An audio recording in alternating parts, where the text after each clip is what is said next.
evening, Chris. Thank you. It is such an honor to be a part of this celebration. I just have a little bit, a few things to say. One is, this is just in from Forbes magazine. Staff reporter John Thomas writes, MLK Day is unequivocally about celebrating the life and legacy of civil rights leader Dr. Martin Luther King Jr. But over the years, holiday weekends have also become synonymous with major sale events. President's Day, Memorial Day, Labor Day, and even Martin Luther King Jr. Day typically bring about some great discounts. With that in mind, here are the best MLK Day sales you can start shopping right now. Well, Really? Really? Is that what Martin Luther King Day has come down to? Cheaper appliances? Has he reached the major leagues now that he's up there with President Day sales?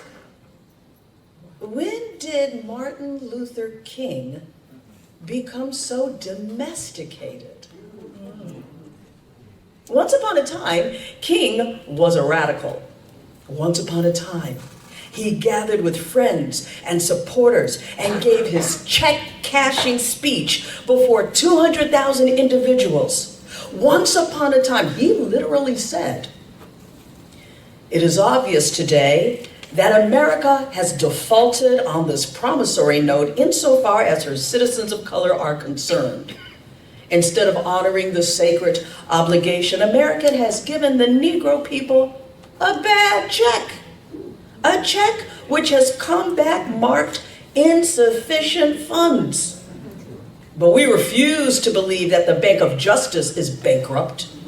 We refuse to believe that there are insufficient funds in the great vault of opportunity of this nation. And so we've come to cash this check, a check that will give us upon demand the riches of freedom and the security of justice."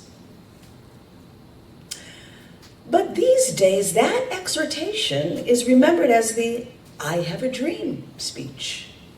An often quoted excerpt is, "Little black boys and little black girls will be able to join hands with little white boys and white girls as sisters and brothers."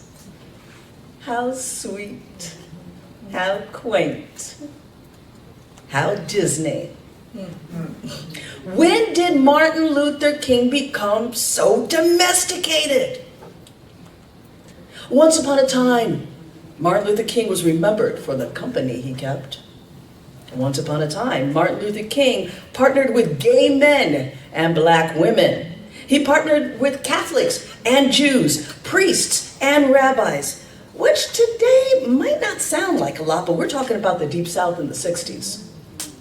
He partnered with high school kids and college kids and some of their teachers. He partnered with the average Joe and Jane, plumbers and sanitation workers, and the superb Harry Belafonte and James Baldwin and Byron Rustin and Ruby Dee and Ozzie Davis and Josephine Baker and. He worked with anyone who would work with him to advance one very simple cause. The cause of dignity, respecting the inherent dignity of every human being, no more, no less. And because of that, once upon a time, he had an FBI file yards long. One thing that King did not do was to have a litmus test of who he would work with. Think about this. Can you imagine King doxing anyone? Canceling anyone?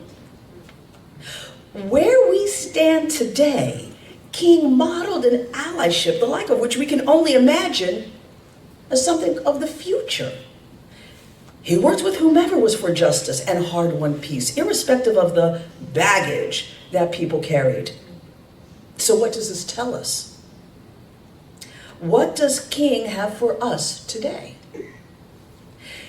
King tells us that allyship is a verb.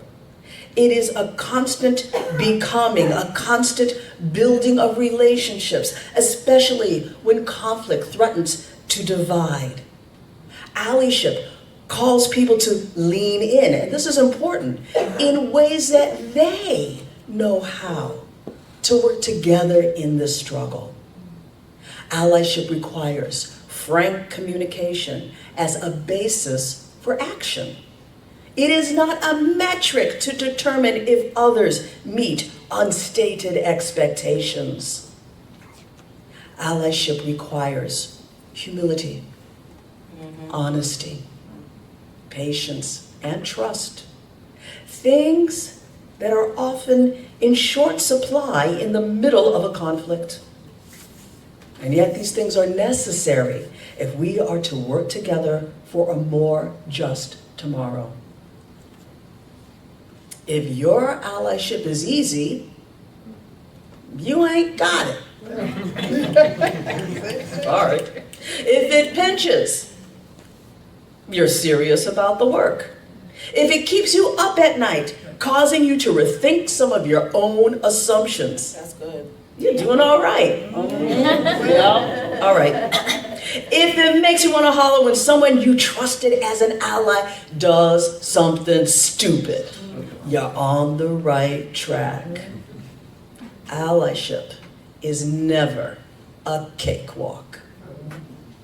So, King asks us, who will be committed to allyship, to this arduous, painful, slow, and productive thing that it is? If you're not ready, that's okay. This isn't a judgment call at all. People are in different stages of their own personal journeys. Some are navigating trauma.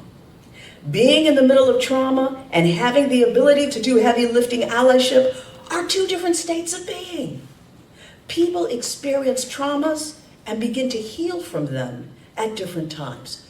Tap out if need be.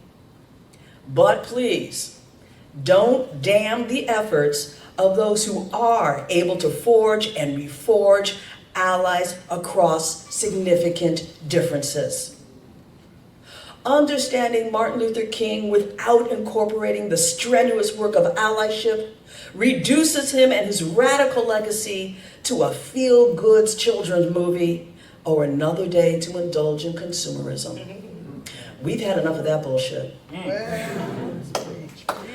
What we need right now is the once and future king. Tell the story. Tell the story. Tell it right.